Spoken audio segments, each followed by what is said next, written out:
పునరుద్ధానం. సిలువ దగ్గర అంతా ముగిసినట్లే అనిపించింది. శిల సమాధి మూసివేశారు. ఆశ మౌనమైంది. కానీ 3వ రోజున సమాధి ఖాళీగా ఉంది.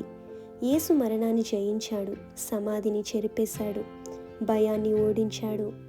పునరుద్ధానం అంటే కేవలం యేసు లేచాడు అనేది కాదు, మన ఆశ కూడా లేచింది. మరణం చివరి మాట కాదు, విఫలం చివరి అధ్యాయం కాదు, దేవుడు ఇంకా పనిచేస్తున్నాడన్న సాక్ష్యమే ఈ పునరుద్ధానం.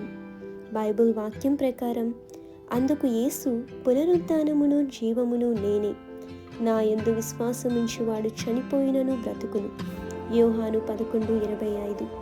యేసు లేచినందువల్ల మన ఆశ బ్రతికింది. మన జీవితం ఎప్పటికీ ముగియదు. ఈరోజు మీ జీవితంలో మూసివేసిన సమాధిలా అనిపిస్తుందా? అయితే యేసును నమ్మండి. పునరుద్ధాన శక్తి ఇప్పటికీ కూడా పనిచేస్తుంది.